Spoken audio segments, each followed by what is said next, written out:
Discosa, también dice que está jugando a la guitarra.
আমাকে কি এখন শোনা যাচ্ছে?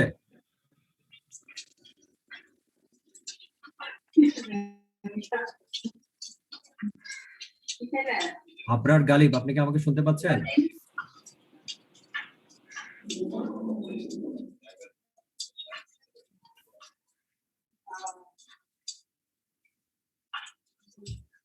স্যার শোনা যাচ্ছে আপনাকে? আচ্ছা, স্ক্রিন শেয়ারে এখানে ওই যে মানে ডেস্কটপ বা ইয়া আসে না কেন, ফাইলগুলো আসে না কেন? তো এটা শেয়ার করতে পারতেছে না।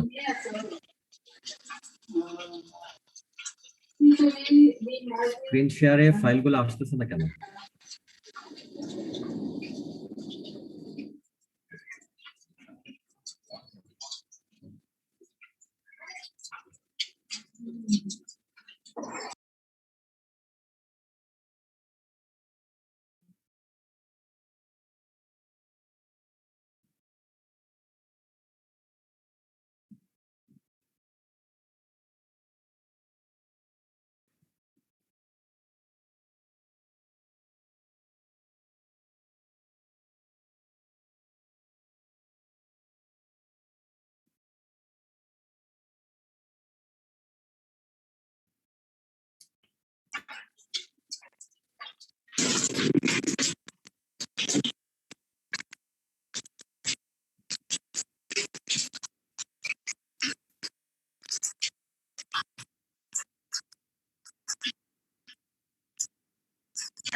আপনার গালিব মিউট করো।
আচ্ছা, হ্যালো, আমাকে শোনা যাচ্ছে? আমাকে শোনা যাচ্ছে? জি স্যার, শোনা যাচ্ছে। আচ্ছা, জি আমি স্যার। আসলে এক্সট্রিমলি সরি, আমি এখানে কেন যেন আমি স্ক্রিন শেয়ার করতে পারতেছি না। আমি আপনাদের লেকচারটা আমি ওই যে ইয়াতে আপনাদের যে হোয়াটসঅ্যাপে যে ইয়াটা লেকচারের যে গ্রুপটা আছে ওখানে দিয়ে দেবো। আমি জাস্ট একটু মুখে ভার্বালি বলি, এখন অডিও ভিজুয়াল তো এখানে ইয়ে করতে পারতেছি না, কেন যে হচ্ছে না আমি বুঝতেছি না। যে আজকের লেকচারের টপিক হচ্ছে ব্রঙ্কিয়াল অ্যাজমা। আমরা গতদিন সিওপিডি নিয়ে আলাপ করছিলাম, আজকে আমরা ব্রঙ্কিয়াল অ্যাজমা নিয়ে আলাপ করব। তো সিওপিডি এবং ব্রঙ্কিয়াল অ্যাজমা দুইটাই জানেন, দুইটাই হচ্ছে অবস্ট্রাকটিভ এয়ারওয়ে ডিজিজ, এবং আরেকটা কমন একটা ডিজিজ আছে সেটা হচ্ছে ব্রঙ্কিয়াইটিস। তো সিওপিডি থেকে অ্যাজমার কিছু ডিফারেন্স আছে, দুইটাই ক্রনিক ইনফ্লামেটরি ডিজিজ, কিন্তু অ্যাজমাতে কিছুটা এয়ারওয়ে হাইপার রেসপন্সিভনেস থাকে যেটা সিওপিডি তে থাকে না। তার মানে এখানে কিছু অ্যালার্জিক কম্পোনেন্ট আছে যার জন্য এয়ারওয়ে হাইপার রেসপন্সিভনেসটা কাজ করে, এবং এটা মানে খুব অফেনলি ইট ইজ রিভার্সিবল। যে এয়ারওয়ে অবস্ট্রাকশনটা হয় অ্যাজমাতে সেটা হচ্ছে রিভার্সিবল। আর বেসিক্যালি সিওপিডিতে যেটা হয় সেটা হচ্ছে ইররিভার্সিবল এবং chronic progressive, usually chronic progressive, but অ্যাজমাতে ইউজুয়ালি রিভার্সিবল, whether spontaneously অথবা উইদাউট ট্রিটমেন্ট, উইথ ট্রিটমেন্ট।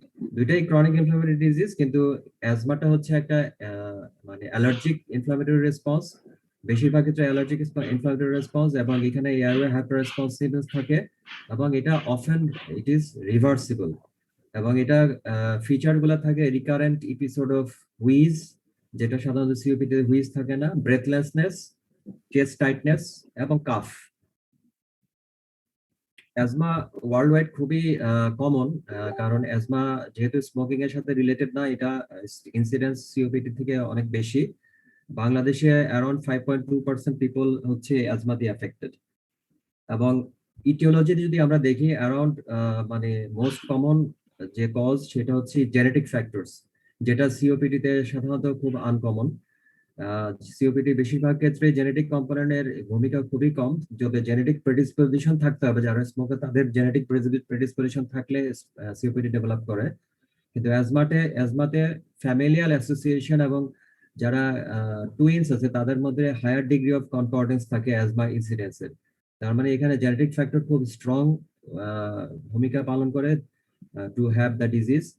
এবং আরেকটা ইম্পর্টেন্ট রিস্ক ফ্যাক্টর হচ্ছে অ্যাটোপি। অ্যাটোপি হচ্ছে একটা অ্যালার্জিক প্রবলেম, যাদের অ্যাটোপিক অ্যালার্জি আছে তাদের অ্যাজমা হওয়ার সম্ভাবনা বেশি থাকে, বিশেষ করে চাইল্ডহুডে যাদের অ্যাজমা হয় তাদের বেশিরভাগই অ্যাটোপি বা অ্যালার্জিক হিস্ট্রি থাকে।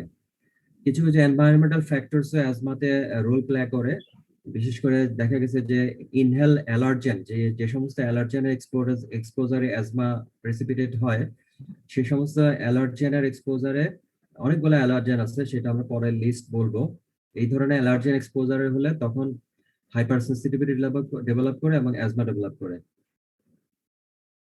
আর দেখা গেছে যে যাদের চাইল্ডহুডে রেসপিরেটরি সিনসাইটিয়াল ভাইরাস দিয়ে ইনফেকশন হয় তাদের অ্যাজমা ডেভেলপমেন্ট হওয়ার মানে লিটল চাইল্ডহুডে অ্যাজমা ডেভেলপ করার সম্ভাবনা বেশি থাকে।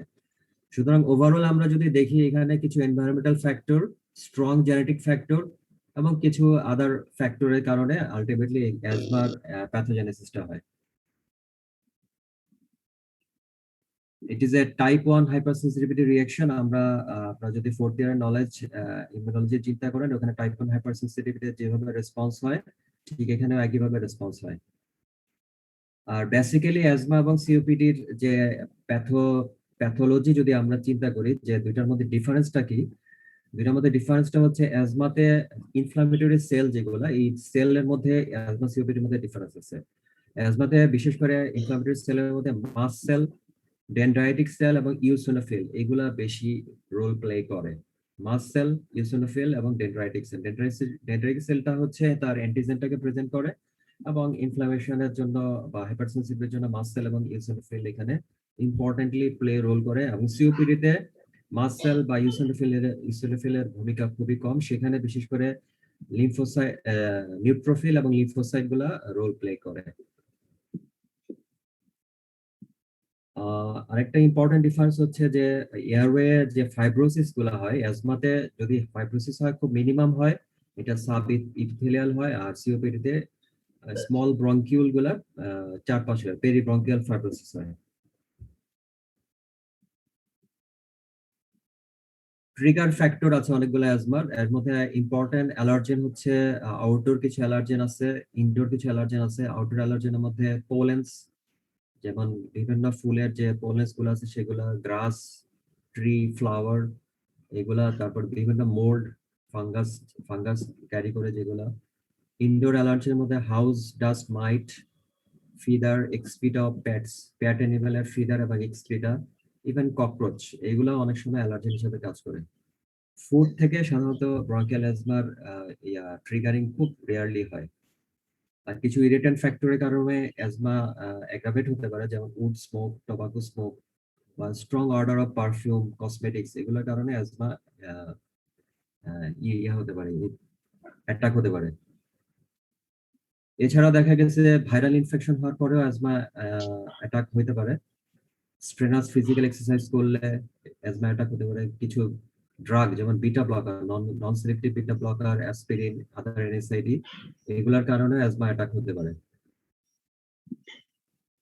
এক্সেসিভ লাফিং, ক্রাইং, এনজাইটি, এই ইমোশনাল ফ্যাক্টর গুলা থেকে অ্যাজমা অ্যাটাক হতে পারে। Change in the weather, temperature, এগুলা থেকেও সাডেন চেঞ্জ, এগুলো থেকেও হতে পারে। এই হচ্ছে বিভিন্ন ট্রিগার ফ্যাক্টর যেগুলো থেকে অ্যাজমা অ্যাটাক হয়। এবার আছে ক্লাসিফিকেশন। দুই ভাবে ক্লাসিফিকেশন আছে, একটা হচ্ছে প্যাথোফিজিওলজিক্যাল ক্লাসিফিকেশন, যেটাকে অ্যাজমা ফেনোটাইপস বলে, আর একটা হচ্ছে ক্লিনিক্যাল ক্লাসিফিকেশন। তো প্যাথোফিজিওলজিক্যাল ক্লাসিফিকেশনের মধ্যে পাঁচটা আছে। একটা হচ্ছে অ্যালার্জিক অ্যাজমা, একটা হচ্ছে নন অ্যালার্জিক অ্যাজমা, একটা লেট অনসেট অ্যাজমা, আর একটা হচ্ছে asthma with fixed air flow limitation, আর একটা হচ্ছে অ্যাজমা উইথ ওবেসিটি। এই পাঁচটা টাইপ হচ্ছে প্যাথোফিজিওলজিক্যাল ক্লাসিফিকেশনে বা অ্যাজমা ফেনোটাইপস। সবচেয়ে কমন হচ্ছে অ্যালার্জিক এবং নন অ্যালার্জিক, এই দুইটা। অ্যালার্জিক অ্যাজমা সাধারণত বাচ্চাদের বেশি হয়। এখানে ইউসিনোফিলিক ইনফ্লামেশনের রোলটা অনেক বেশি থাকে এবং তাদের স্টেরয়েড রেসপন্সিভনেসটা অনেক ভালো থাকে। নন অ্যালার্জিক অ্যাজমা যারা, তাদের সাধারণত অ্যাডাল্ট অনসেট হয় এবং তাদের ইউসিনোফিল এর ইনফ্লামেশনের, এখানে ইনফ্লামেশনটা কম হয় এবং তাদের স্টেরয়েড রেসপন্সিভনেসটা কম হয়। লেট অনসেট, এটা সাধারণত ফিমেল পেশেন্টদের অ্যাডাল্ট বা ওল্ডার এজে নিউ অনসেট অ্যাজমা হিসেবে প্রেজেন্ট করে। এখানেও স্টেরয়েড রেসপন্সিভটা অনেক কম হয়। আরো দুটা ভ্যারিয়েন্ট আছে, asthma with fixed air flow limitation. কিছুটা এটা সিওপিডির মতো, এখানে কিছু এয়ারওয়ে ফাইব্রোসিস হয় স্মল ব্রঙ্কিউল গুলোতে, যার ফলে কিছুটা সিওপিডির সাথে এই ভ্যারাইটি কনফিউশন হতে পারে। আর একটা হচ্ছে অ্যাজমা উইথ ওবেসিটি। ওবেস পেশেন্টদের রেসপিরেটরি সিম্পটমটা অনেক বেশি থাকে দেন ক্লিনিক্যাল ফাইন্ডিং। এটা গেল স্যার, চার নাম্বারটা একটু 4 নাম্বার হচ্ছে asthma with fixed air flow limitation. Fixed air flow limitation মানে হচ্ছে এখানে এয়ার ফ্লো যেটা লিমিটেশন হয়, ন্যারোইং হয়, সেটা পার্মানেন্ট হয়।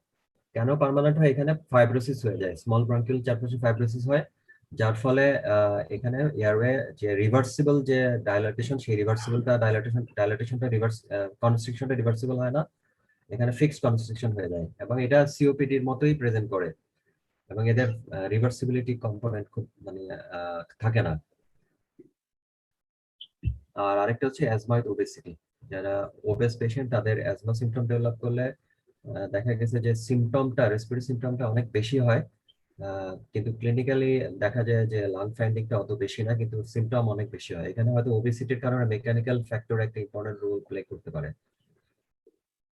এই গেল প্যাথোফিজিওলজিক্যাল ক্লাসিফিকেশন। আর ক্লিনিক্যাল ক্লাসিফিকেশন হচ্ছে দুইটা, একটা হচ্ছে ইন্টারমিডিয়েন্ট ক্লাসিফিকেশন, ইন্টারমিডিয়েন্ট অ্যাজমা, আর একটা হচ্ছে পারসিস্টেন্ট অ্যাজমা।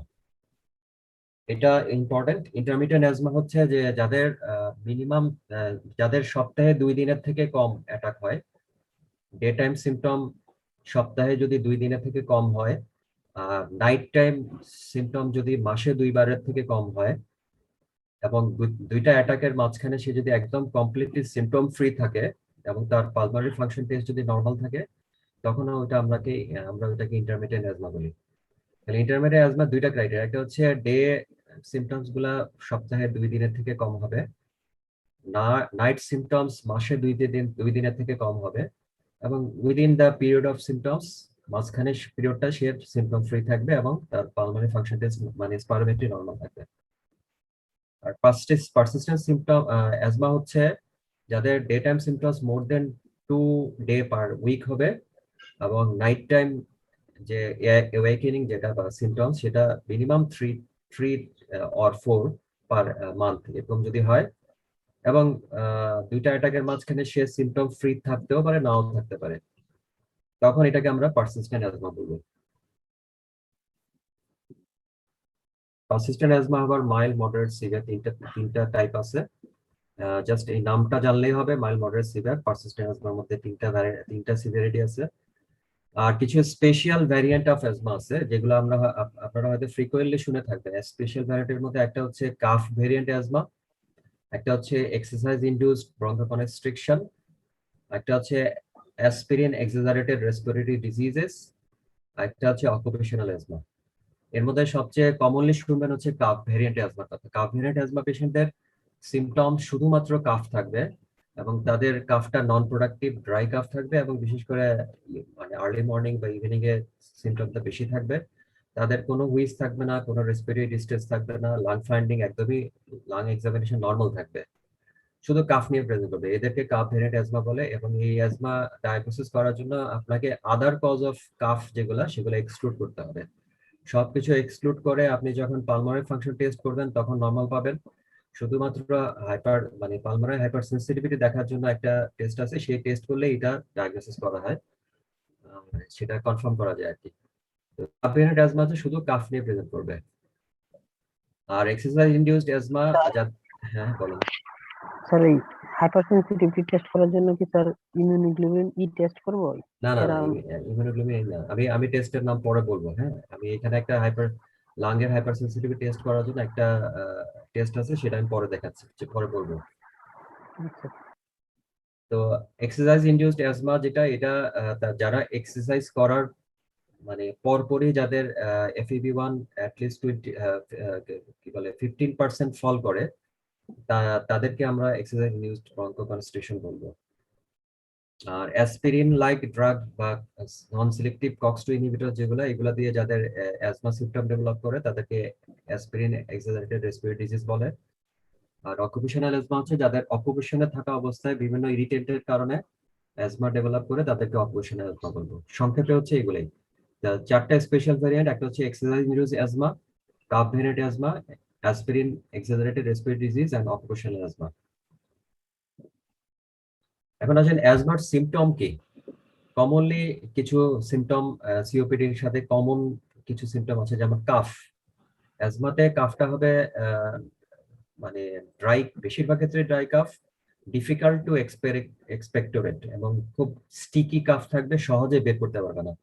সিওপিডিতে কাফটা থাকে মিউকয়েড এবং প্রোডাক্টিভ, কিন্তু অ্যাজমাতে সাধারণত বেশিরভাগ ক্ষেত্রে ড্রাই অথবা খুব difficult to expectorate mucoid sputum.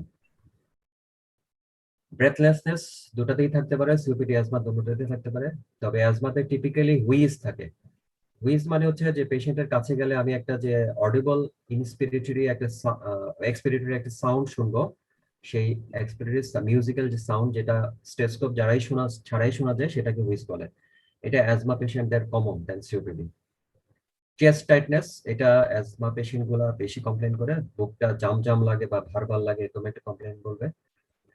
এই সিমটম গুলা অ্যাজমা পেশেন্টদের বিশেষ করে দেখা গেছে যে মানে ভ্যারিয়েশন হয়, ডে টাইম নাইট টাইমের মধ্যে অনেক ভ্যারিয়েশন হয়। এটাকে বলা ডায়ার্নাল ভ্যারিয়েশন। দিনের বেলার থেকে এদের বেশি মানে আর্লি মর্নিং এ বা মিড নাইটে এই সিমটমস গুলা বেশি অ্যাগ্রাভেট করে অ্যাজমা পেশেন্টদের। সিওপিডি তে সাধারণত এরকম ডায়ার্নাল ভ্যারিয়েশনটা খুব কমন না। সিজনাল ভ্যারিয়েশন, এটা সাধারণত স্প্রিং সিজনে যখন পোলেন্স এবং বিভিন্ন মানে অ্যান্টিজেন গুলা এনভায়রনমেন্টে বেশি থাকে, তখন এই সিমটমস গুলা বেশি থাকে। তো সিজনাল ভ্যারিয়েশন অ্যাজমা পেশেন্টদের কমন। আর হিস্ট্রিতে বিশেষ করে কোন অ্যালার্জেন এক্সপোজারে পরে তার সিমটমটা ডেভেলপ করে, এটা হিস্ট্রিতে ভালো করে নিতে হবে। মানে এখানে হিস্ট্রির মধ্যে একটা ইম্পর্টেন্ট হিস্ট্রি নিতে হবে, সেটা হচ্ছে অ্যালার্জিক হিস্ট্রি, আদার অ্যালার্জিক হিস্ট্রি। বিশেষ করে অ্যাজমা পেশেন্টদের সাথে, ব্রঙ্কিয়াল অ্যাজমার সাথে অ্যালার্জিক রাইনাইটিস, তার মানে নাকের প্রবলেম থাকে, নাকে হাঁচি বেশি উঠে, সর্দি থাকে সব সময়, একসাথে অনেকগুলো হাঁচি দেওয়া লাগে, অ্যালার্জিক রাইনাইটিস, নাকে অ্যালার্জি থাকে।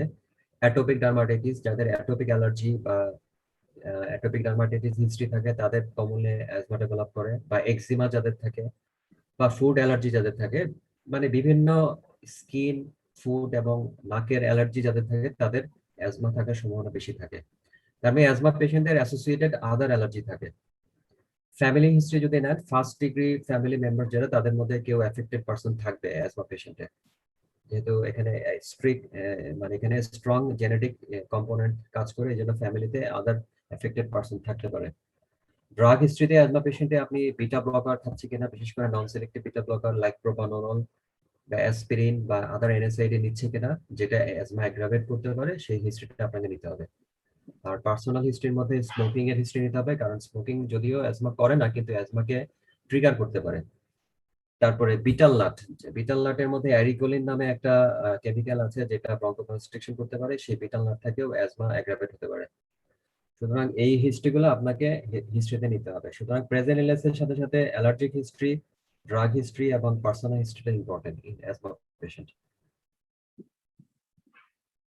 এবার আসেন অ্যাজমা পেশেন্টকে আপনি যখন এক্সামিন করবেন তখন কি পাবেন। সাধারণত মাইল্ড বা মডারেট ভ্যারাইটিস হলে তাদের অ্যাপিয়ারেন্সটা মানে মানে ইল লুকিং থাকলেও মানে হয়তো খুব বেশি ডিসপ্লিক মনে হবে না, কিন্তু যারা সিভিয়ার অ্যাকিউট অ্যাজমা নিয়ে আসে তাদেরকে দেখে অবভিয়াসলি ডিসপ্লিক লাগবে এবং তারা ইল লুকিং থাকবে এবং তারা সিটিং ডেকুবিটাসটা সিটিং হবে। সাইনোসিস, বিশেষ করে লাইফ থ্রেটেনিং অ্যাজমা হলে তখন সাইনোসিস ডেভেলপ করবে। আদার মানে মাইল্ড মডারেট সিভিয়ার বা অন্যগুলোতে সাইনোসিস থাকবে না। সিভিয়ার অ্যাকিউট অ্যাজমাতে ট্যাকিকার্ডিয়া থাকে, লাইফ থ্রেটেনিং অ্যাজমাতে ব্রাডিকার্ডিয়া থাকতে পারে। আর যদি রেসপিরেটরি ফেলিওর থাকে তাহলে বাউন্ডিং পালস পাবেন। Blood pressure, severe life threatening অ্যাজমাতে আপনি লো পাবেন, লো ব্লাড প্রেশার পাবেন। আর হচ্ছে ওয়ার্ম পেরিফেরি পাবেন যদি রেসপিরেটরি ফেলিওর হয়। আর রেসপিরেটরি রেট যদি কাউন্ট করেন রেটটা ইনক্রিজ পাবেন। এই হচ্ছে জেনারেল এক্সামিনেশনের মোটামুটি ফাইন্ডিং। তাহলে এখানে বেশিরভাগ ফাইন্ডিং গুলো আপনারা দেখতেছেন যে সিভিয়ার অ্যাকিউট অ্যাজমা এবং লাইফ থ্রেটেনিং অ্যাজমা যেগুলো, এই সমস্ত ক্ষেত্রেই সাইনোসিস বা পালসের অ্যাবনর্মালিটি বা ব্লাড প্রেশার অ্যাবনর্মালিটি পাওয়া যায়।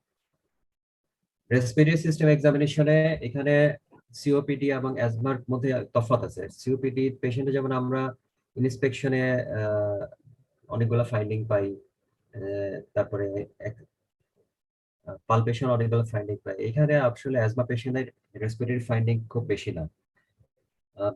চেস্ট শেপ সিওপিডিতে যেমন ব্যারেল শেপেড হয়, অ্যাজমা পেশেন্টদের সাধারণত ব্যারেল শেপেড হয় না। হতে পারে ভেরি ভেরি রেয়ারলি যদি uncontrolled poorly treated severe persistent asthma যদি হয় তখন ব্যারেল শেপের চেস্ট হতে পারে, এবং আদারওয়াইজ ব্যারেল শেপের চেস্ট অ্যাজমাদের সাধারণত হয় না। উইজ, এটা অডিবল যে রেসপিরেটরি সাউন্ড, মিউজিক্যাল সাউন্ড, সেটা অ্যাজমাদের কমনলি পাওয়া যায় কিন্তু সিওপিডিতে পাওয়া যায় না। রেসপিরেটরি রেট বেশি পাবেন। আর এমফাইসিমা চেঞ্জ যেটা সিওপিডিতে পাওয়া যায়, যেমন লোয়ার টাউন লিভার টানলেস বা কার্ডিয়াক টানলেস অবলিটারেশন, এগুলা অ্যাজমা পেশেন্টদের সাধারণত পাওয়া যায় না। তাহলে অসকালটেটরি ফাইন্ডিংটা হচ্ছে অ্যাজমা পেশেন্টের ডায়াগনস্টিক। এখানে অসকালটেশনে পাবেন ভেসিকুলার উইথ প্রলং এক্সপিরেশন এবং সাউন্ড ব্রেথ সাউন্ড হবে, এবং অ্যাডেড সাউন্ড হবে হাই পিচড পলিফনিক রনকাই। সিওপিডিতে হবে লো পিচড বা মিডিয়াম পিচড মানে লো পিচ বা মিডিয়াম পিচ রনকাই পাবেন। আর অ্যাজমা পেশেন্টে পাবেন হাই পিচ রনকাই এবং পলিফনিক ওয়াইড স্প্রেড, সব জায়গায় অনেকগুলা রনকাই পাবেন। কিন্তু সিওপিডিতে লো পিচ বা মিডিয়াম পিচ রনকাই পাবেন, এগুলা মাঝে মাঝে পাওয়া যাবে, মাঝে মাঝে পাওয়া যাবে না। দুটাতেই ভেসিকুলার প্রলং এক্সপিরেশন থাকবে। এবার আসেন আমরা যদি একটু সংক্ষেপ করি, যে এটা খুব পরীক্ষায় কমন প্রশ্ন, যে সিওপিডি এবং অ্যাজমার মধ্যে তফাৎ কিভাবে করবেন বা কিভাবে ডিফারেন্সিয়েট করবেন। আমি একটু সংক্ষেপে বলতেছি, আমি আপনাদের লেকচারটা যেহেতু ইয়াতে দিব, আপনারা লেখা দরকার জাস্ট আমার কথাটা ফলো করেন। সিওপিডি পেশেন্ট গুলা সাধারণত বয়স কেমন থাকে, এরা 40 ইয়ার্স এর পরে প্রেজেন্ট করে, কারণ আমরা জানি সিওপিডি ডেভেলপ করতে গেলে তাকে লং একটা স্মোকিং এর হিস্ট্রি লাগে। সুতরাং আর্লি এজে সিওপিডি ডেভেলপ করার সম্ভাবনা খুবই কম। সিওপিডি সাধারণত mid life after 40 years develop করে। অ্যাজমা পেশেন্ট বিশেষ করে ইন্টারমিডিয়েট অ্যাজমা বা ওই যে অ্যালার্জিক অ্যাজমা যেগুলো, এগুলো বেশিরভাগ ক্ষেত্রে চাইল্ডহুড থেকেই ডেভেলপ করে।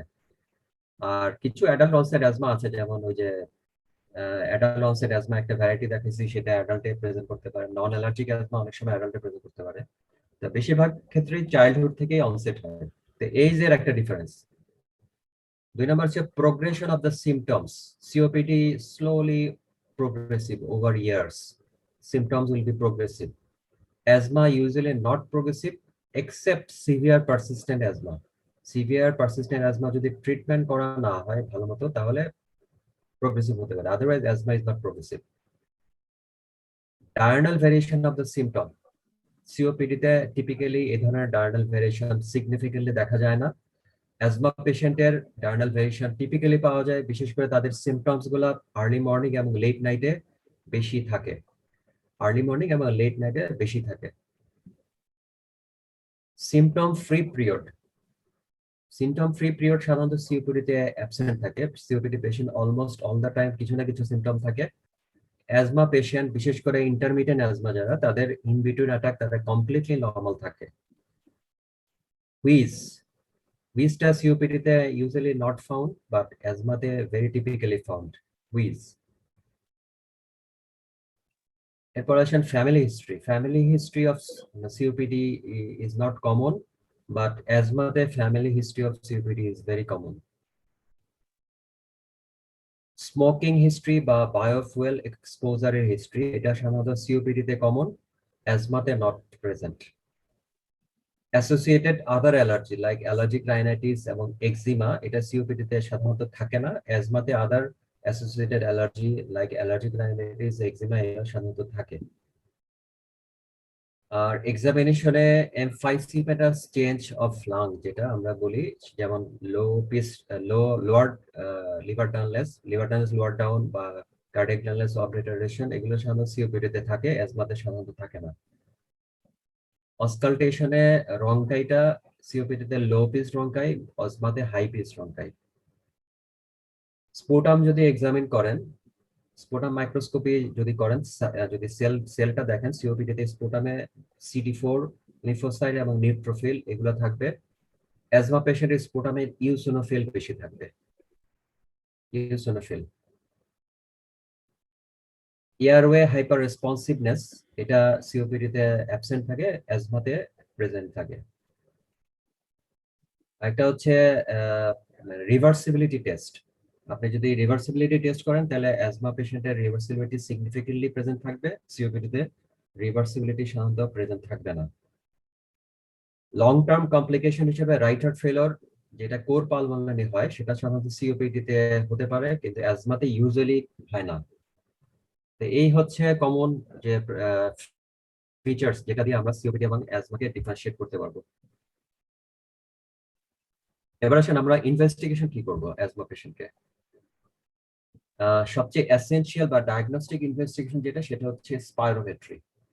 আপনারা জানেন যে কোনো অবস্ট্রাকটিভ এয়ারওয়ে ডিজিজের স্পাইরোমেট্রিক ফাইন্ডিং হচ্ছে FEV1 এবং force vital capacity ratio less than 70% হবে। FEV1 এবং ফোর্স ভাইটাল ক্যাপাসিটি যেটা, এটার রেশিও হবে লেস দেন 70%, তাহলে আপনি অবস্ট্রাকটিভ এয়ারওয়ে ডিজিজ করবেন। আর FEV1 লেস দেন 80% হবে।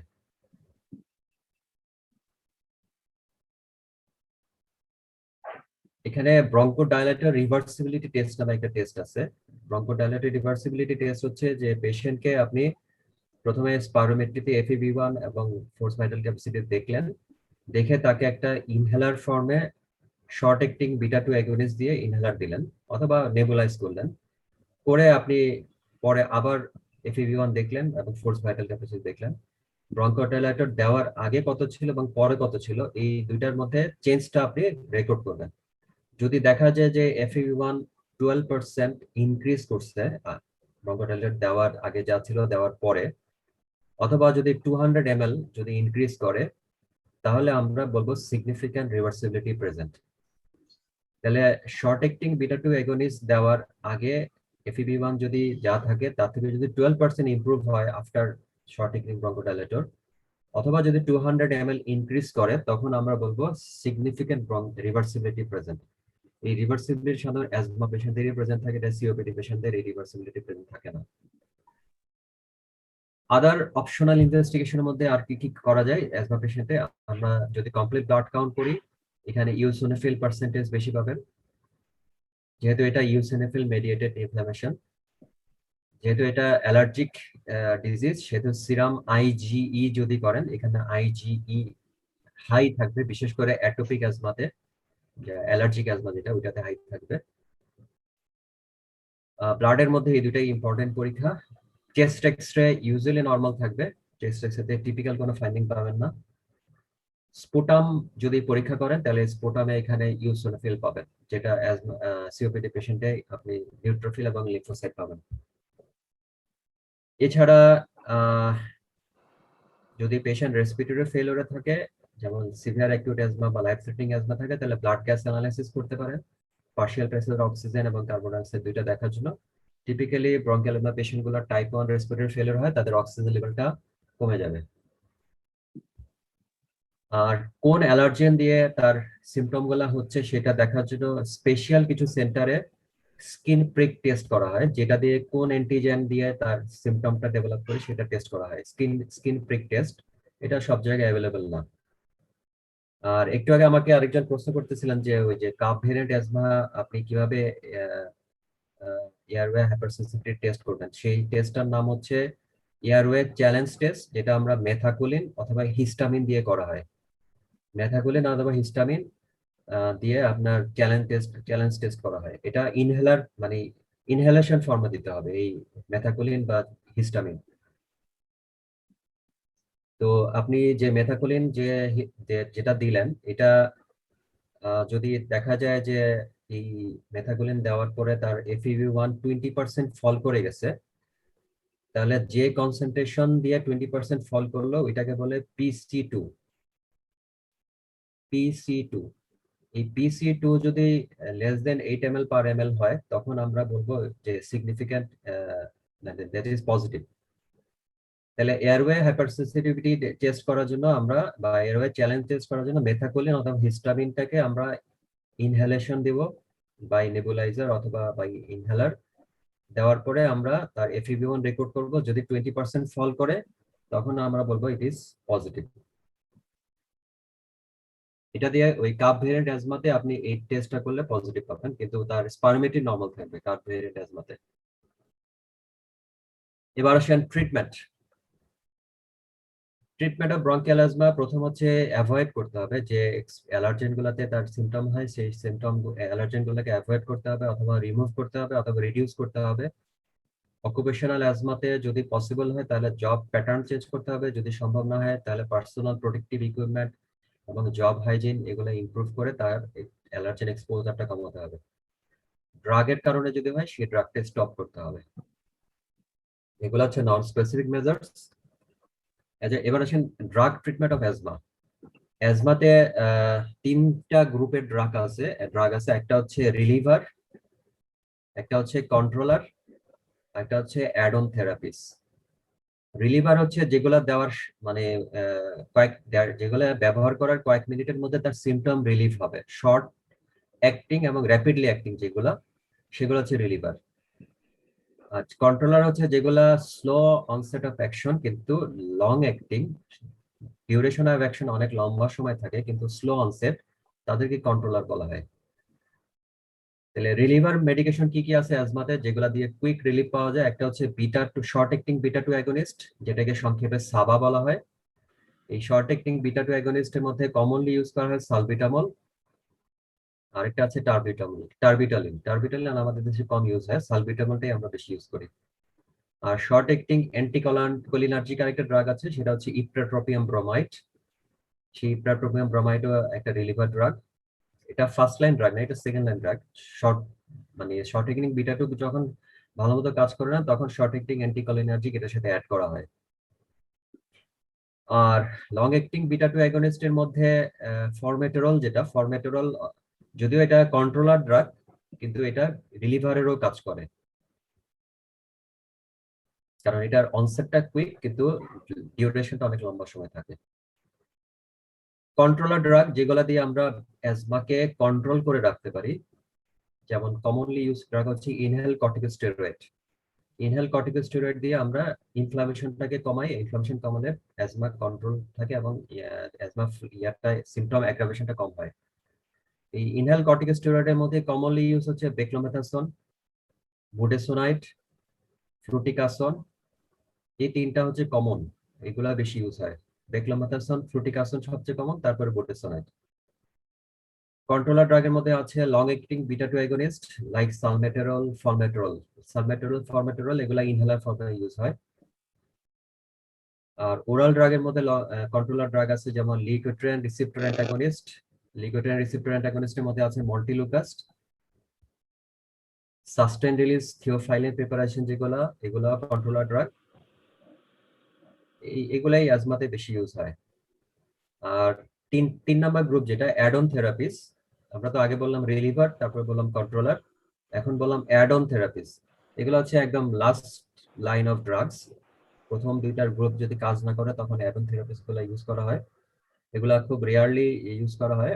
প্রথমটা হচ্ছে অ্যাড অন থেরাপির মধ্যে অ্যান্টি আইজিই অ্যান্টিবডি, এটার নাম হচ্ছে অমালিজুমেব। এটা অ্যালার্জিক অ্যাজমার জন্য, বিশেষ করে অন্য গ্রুপে কাজ করবে না, কিছু ইন্ডিকেশন থাকলে তখন দেওয়া হয়। এটা ভেরি কস্টলি এবং not widely available. Low dose oral steroid low dose continuous therapy, এটা একদম লাস্ট স্টেপের treatment. Long acting muscarinic agonist like tiotropium, এটাও মানে লাস্ট স্টেপের ট্রিটমেন্ট। আপনারা ডেভিডসনটা একটু দেখে নেন। ডেভিডসনে যেহেতু আমি এখানে স্লাইড শেয়ার করতে পারছি না, ডেভিডসনে আপনার স্টেপ ওয়াইজ ম্যানেজমেন্ট দেওয়া আছে।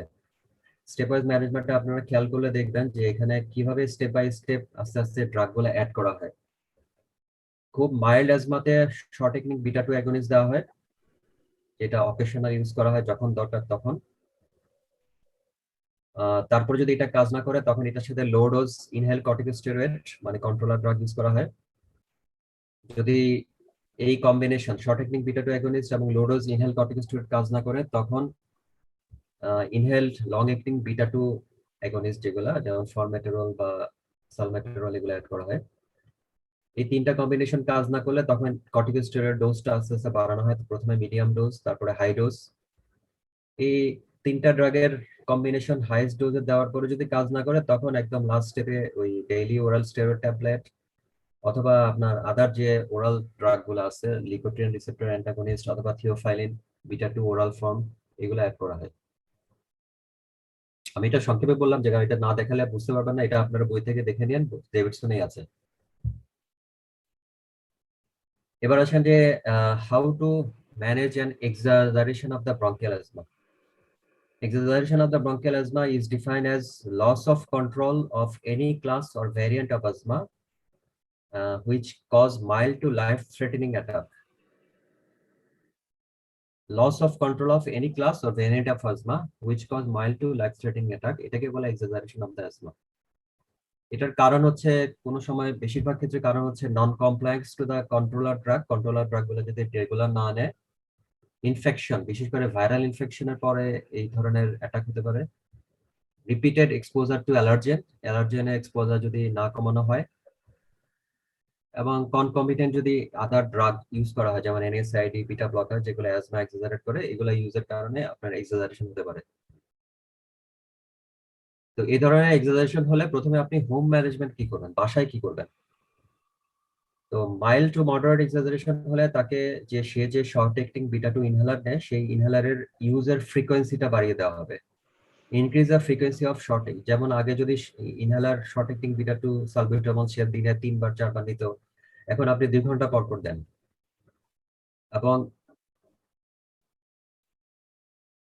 মানে কন্ট্রোলার ড্রাগ যেটা ইনহেল কর্টিকোস্টেরয়েড এবং ফরমেটেরল, এটাকেও ডোজ বাড়াতে হবে, এটাকে ডোজ হাইয়েস্ট ডোজে নিয়ে যেতে হবে যখন মাইল্ড টু মডারেট এক্সাজারেশন হবে।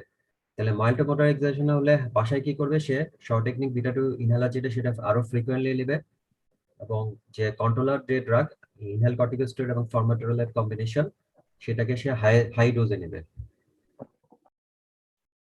আর যদি এক্সাজারেশনটা এরপরেও কন্ট্রোল না হয় এবং সিভিয়ার হয়, তাহলে সে ওরাল প্রেডিসোলন খেতে পারে। সেটার ডোজ হচ্ছে 1 milligram per kg per day, maximum 50 milligram for 5 to 7 days। এটাকে বলে রেস্কিউ কোর্স অফ স্টেরয়েড। এই রেস্কিউ কোর্স দিয়ে আপনার মানে খুব তাড়াতাড়ি ইনফ্লামেশন অফ দ্য অ্যাজমাকে কন্ট্রোল করা হয়। তাহলে বাসায় সিভিয়ার অ্যাকিউট অ্যাজমাতে oral prednisolone 1 milligram per kg per day, maximum 50 milligram for 5 to 7 days, যেটাকে রেস্কিউ কোর্স বলা হয়, এটা ইউজ করা যেতে পারে। সিভিয়ার এক্সাজারেশন হলে বাসায় নেবুলাইজার থাকলে নেবুলাইজার দিয়ে শর্ট অ্যাক্টিং বিটা 2 অ্যাগনিস্ট যেটা সালবিউটামল অথবা সাথে ইপ্রাটোপিয়াম ব্রোমাইড কম্বিনেশন দিয়ে আপনার নেবুলাইজ করতে পারেন। যদি এগুলা দিয়ে বাসায় কন্ট্রোল করা না যায়, পেশেন্ট যদি সিভিয়ার অ্যাকিউট অ্যাজমা হয়, তাহলে সিভিয়ার অ্যাকিউট অ্যাজমার ফিচারগুলো আপনার বইতে দেখবেন, এখানে কয়েকটা ফিচার লেখা আছে বইতে একটা বক্সে। সেই ধরনের ফিচার ডেভেলপ করলে তাকে অবশ্যই ভর্তি করতে হবে। ভর্তি করার পরে কি করবেন? পেশেন্ট ভর্তি করার পরে হসপিটালে যখন আসলো, আপনি পেশেন্টকে বেড রেস্ট দিবেন প্রপার পজিশনে, অক্সিজেন দিবেন হাই ফ্লো অক্সিজেন, টার্গেট থাকবে স্যাচুরেশন 92% এর থেকে বেশি করা। প্রথমে ক্যানুলা দিয়ে দিবেন, ক্যানুলা দিয়ে মেনটেন না হলে মাস্ক দিয়ে দিবেন। সিওপিডি তে আপনারা আগে বলছি ওখানে লো কনসেন্ট্রেশন দেওয়া হয়, আর অ্যাজমাতে হাই কনসেন্ট্রেশন অক্সিজেন দেওয়া হয়। তারপরে নেবুলাইজার দেবেন by short acting beta 2 agonist, বিশেষ করে সালবুটামল। যদি সালবুটামল কাজ না করে বা রেসপন্স ভালো না হয়, তাহলে এর সাথে ইপ্রাটোপিয়াম ব্রোমাইড নেবুলাইজার আকারে কম্বিনেশনলি দেওয়া যাবে। সিস্টেমিক স্টেরয়েড ওরাল অথবা আইভি। ওরালি দিলে prednisolone 50 milligram single dose daily, অথবা হাইড্রোকোরসিন 200 মিলিগ্রাম ডেইলি। এটা হসপিটালে এই ট্রিটমেন্টটা দেওয়া যেতে পারে, স্টেরয়েড। তাহলে আমরা প্রপটপ করলাম, অক্সিজেন দিলাম high flow, short acting beta 2 nebulise আকারে দিলাম, শর্ট অ্যাক্টিং বিটা 2 কাজ না করলে ইপ্রোটোপিয়াম অ্যাড করলাম, তারপরে সিস্টেমিক স্টেরয়েড দিলাম ওরাল অথবা আইভি। ওরালে দিলে প্রেডনিসোলন 50 মিলিগ্রাম, আইভি দিলে হাইড্রোকোরসিন 200 মিলিগ্রাম। এবার আছেন যে অ্যামোনোফাইলিন এবং থিওফাইলিন, এগুলা কি দেওয়া যাবে কিনা। যদি পেশেন্ট আগে থেকে ওরাল ফর্মে থিওফাইলিন পেয়ে থাকে, তাহলে তাকে আইভি অ্যামোনোফাইলিন দেওয়া যাবে। বিশেষ করে লাইফ থ্রেটেনিং অ্যাজমা যদি হয়, তখন আপনি অ্যামোনোফাইলিন ড্রিপে দিতে পারেন, তবে এটা খুব ক্লোজ মনিটরিং করে দিতে হবে, কারণ অ্যামোনোফাইলিন কিন্তু অ্যারিথমিয়া করে। এটা খুব কার্ডিয়াক মনিটরিং করে দিতে হবে, বিশেষ করে এলডারলি পারসনে। যদি আগের এতক্ষণ যা ম্যানেজমেন্ট বললাম, যদি এগুলাতে রেসপন্স ভালো না হয়, যদি দেখা যায় পেশেন্টের FEV1 তার প্রেডিক্টেড ভ্যালুর লেস দেন 30% এর থেকে কমে গেছে, তখন আমরা আরেকটা ড্রাগ ইউজ করতে পারি, সেটা হচ্ছে ম্যাগনেসিয়াম সালফেট। যদি আগের মেজারমেন্ট গুলাতে রেসপন্স ভালো না হয় এবং FEV1 যদি তার প্রেডিক্টেড ভ্যালু 30% থেকে কমে যায়, তখন ম্যাগনেসিয়াম সালফেট দেওয়া যাবে। Single dose magnesium sulphate by IV 2 gram over 20 minutes. তবে ব্লাড প্রেশার মনিটর লাগবে, কারণ ম্যাগনেসিয়াম সালফেট দিলে কিন্তু ব্লাড প্রেশার ফল করতে পারে। অ্যান্টিবায়োটিক অ্যাজমাতে খুব ফ্রিকোয়েন্টলি ইউজ করা হয় না, কিন্তু সিওপিডি তে ফ্রিকোয়েন্টলি ইউজ করা হয়, কারণ সিওপিডি এক্সারেশন হয় ব্যাকটেরিয়াল ইনফেকশন দিয়ে, সেজন্য অ্যান্টিবায়োটিক কমনলি সিওপিডি তে দেওয়া হয়। অ্যাজমাতে অ্যান্টিবায়োটিক কমনলি দেওয়া হয় না। যদি দিতে হয় তাহলে আপনার ইন্ডিকেশন থাকতে হবে। ইন্ডিকেশনটা হচ্ছে যদি স্পুটামটা পুরুলেন্ট হয়, সাথে হাই ফিভার থাকে, অথবা এক্সরেতে যদি নিউমোনিয়া থাকে, তখন আপনি অ্যাজমা পেশেন্টের সিভিয়ার অ্যাটাকে আপনি অ্যান্টিবায়োটিক দিবেন, অথবা যদি অ্যাসোসিয়েটেড সাইনোসাইটিস থাকে তখন অ্যান্টিবায়োটিক দিতে পারেন। যদি পেশেন্টের এই ম্যানেজমেন্ট করার পরেও ওয়ার্ডে ম্যানেজমেন্ট করতেছেন, পেশেন্ট সেটেল হচ্ছে না, পেশেন্ট আরো ডিটেরিয়েট করতেছে, পেশেন্টের যদি লাইফ থ্রেটেনিং ফিচার ডেভেলপ করে, আপনার লাইফ থ্রেটেনিং ফিচার কি কি সেটা ডেভিডসনে একটা বক্স আছে, আপনার একটু দেখে নিন। সেই লাইফ থ্রেটেনিং ফিচার ডেভেলপ করলে পেশেন্টকে আইসিইউতে শিফট করতে হবে, এবং সেখানে আপনার অক্সিজেন যে দেওয়ার ব্যাপারটা সেটা আরো অপটিমাইজ করতে হবে। বিভিন্ন ডিভাইসের মাধ্যমে অক্সিজেন দেওয়া যায় মানে to improve the oxygen saturation, minimum 90% এর উপর তুলতে হবে, এবং নেবুলাইজ কম্বিনেশন সালবিটামল এবং ইপ্রাটোপিয়াম ব্রোমাইড দিয়ে দিতে হবে, এবং নেবুলাইজ দিতে হবে বোর্ডেসোনাইট মানে স্টেরয়েড সলিউশন দিয়েও এখানে নেবুলাইজ করা হয়। ওখানে সালবিটামল ইপ্রাটোপিয়াম ব্রোমাইডের সাথে বোর্ডেসোনাইট দিয়েও দেওয়া হয়। এটা হচ্ছে সিভিয়ার অ্যাকিউট অ্যাজমা এবং লাইফ থ্রেটেনিং অ্যাজমার মধ্যে একটু তফাৎ, এখানে স্টেরয়েডটা নেবুলাইজ আকারেও দেওয়া হয়। আর বাকি মোটামুটি সবগুলো একই রকম, ivy steroid, antibiotic, aminophylline drip সবগুলো এখানে দেওয়া হয়। যদি সবকিছু দেওয়ার পরে রেসপন্স না করে, তাহলে পেশেন্টকে মেকানিক্যাল ভেন্টিলেশনে নিতে হবে। মেকানিক্যাল ভেন্টিলেশন বলতে প্রথমে নন ইনভেসিভ, তারপরে ইনভেসিভ। নন ইনভেসিভ এর মধ্যে সিপ্যাপ এবং বাইপ্যাপ, আর ইনভেসিভ এর মধ্যে মানে ইন্টিউবেশন এবং মেকানিক্যাল ভেন্টিলেশন, যেটা ওইটা। তো আমি আসলে খুবই সরি, আমি আমার টেকনিক্যাল ফল্টের জন্য আমি আপনাদের স্লাইড শো না করে শুধুমাত্র মুখে বললাম। আমি আমার লেকচারটা আমি হোয়াটসঅ্যাপ গ্রুপে দিয়ে দেবো, এবং আগের সিওপিডি লেকচারটাও দিয়ে দেবো, আপনারা একটু লেকচারটা দেখে নিন, বইয়ের সাথে মেলাবেন। কিছু দুই একটা এখানে কিছু অ্যাড করা আছে যেটা হয়তো আপনাদের বইতে পাবেন না, যে কারণ এগুলো গাইডলাইন থেকে নেওয়া আছে কিছু কিছু পয়েন্ট, এই জন্য হয়তো দুই একটা পয়েন্ট বইয়ের থেকে এক্সট্রা পাবেন। কারো কোনো কোয়েশ্চেন থাকলে বলেন। স্যার অ্যামাইনোফাইলিন ম্যাগনেসিয়াম সালফেট কখন দিব স্যার? অ্যামাইনোফাইলিন তো বললাম যে যদি সিভিয়ার অ্যাকিউট অ্যাজমা পেশেন্ট আগে থেকে ওরাল ফর্মে অ্যামাইনোফাইলিন বা থিওফাইলিন পেয়ে থাকে তখন এটা আইভি ফর্মে কন্টিনিউ করবেন। যদি আগে থেকে পেয়ে না থাকে তাহলে দিবেন না। আর লাইফ থ্রেটেনিং অ্যাজমাতে আপনার অন্যান্য সবকিছু দেওয়ার পরে অ্যামাইনোফাইলিন দিবেন লাইফ থ্রেটেনিং অ্যাজমাতে। তবে পেশেন্ট যদি কার্ডিয়াক প্রবলেম থাকে, পেশেন্ট যদি খুব এল্ডারলি পার্সন হয়, অ্যারিথমিয়া থাকে, তাহলে কিন্তু দেওয়া যাবে না, কারণ এটা খুব ট্যাকিকার্ডিয়া করে এবং অ্যারিথমিয়া করতে পারে। এই জন্য এই ড্রাগটা খুব সাবধানে ইউজ করতে হবে।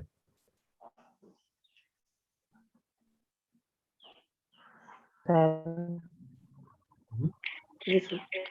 স্যার, আর ম্যাগনেসিয়াম সালফেটটা ইউজ হ্যাঁ বলেন বলেন। স্যার এই সিস্টেমিক গ্লুকোকর্টিকয়েড বা ম্যানেজমেন্ট অফ অ্যাকিউট সিভিয়ার এজমার ক্ষেত্রে কি স্যার পটাশিয়াম সাপ্লিমেন্ট দেওয়া লাগবে?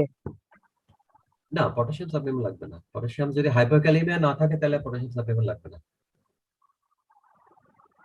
হাইপোক্যালিমিয়া না থাকলে লাগবে না।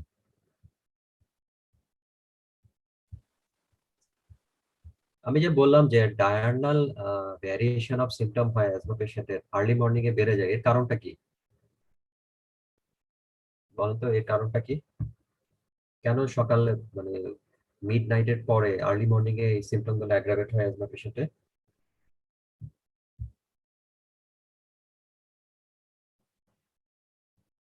না বললে আমি বলে দিই যে অ্যাজমা পেশেন্টের আমাদের যে মানে হরমোনাল যে সিক্রেশন গুলো, এটা কিন্তু সার্কেডিয়ান একটা রিদম আছে আমাদের, যে যেমন কর্টিকোস্টেরয়েড, তারপরে নরএড্রেনালিন এবং আদার কিছু হরমোন আছে, এগুলা কিন্তু 24 ঘন্টায় একই লেভেলে সিক্রেশন হয় না।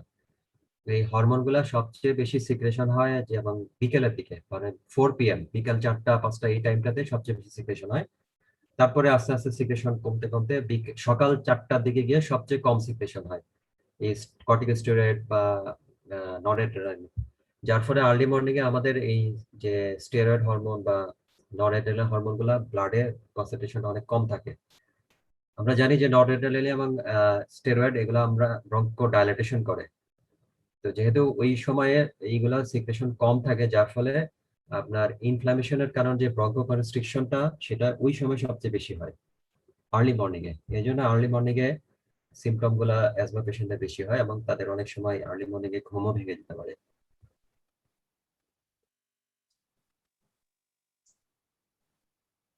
ওরাল প্রেডনিসোলন দেওয়ার যে স্যার নিয়মটা বলছেন স্যার, এটা একটু আবার বলবেন? 1 মিলিগ্রাম/কেজি পার ডে। তবে ম্যাক্সিমাম ডোজ হচ্ছে 50 milligram.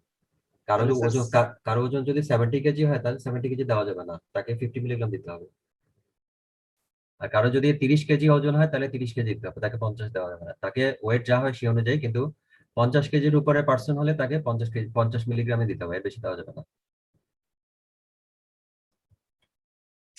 Sir calf variant asthma subside করতে পুরোপুরি মানে কতদিন সময় লাগে?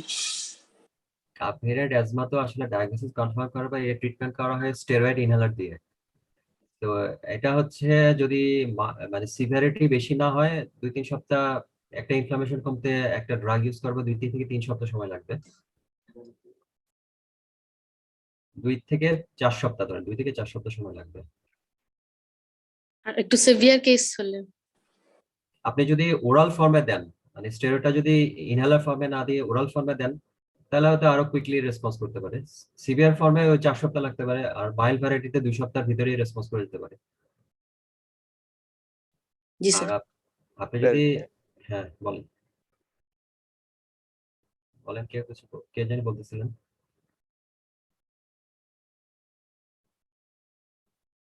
আচ্ছা, আমি লেকচারটা আপনাদের ওই যে হোয়াটসঅ্যাপ গ্রুপে দিয়ে দিচ্ছি, আপনারা একটু দেখে নিন। হ্যাঁ,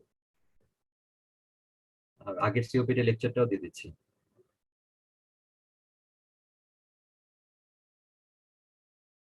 ওকে, থ্যাংক ইউ ভেরি মাচ। মনে হয় এখানে ক্লাস আছে আপনাদের। Thank you.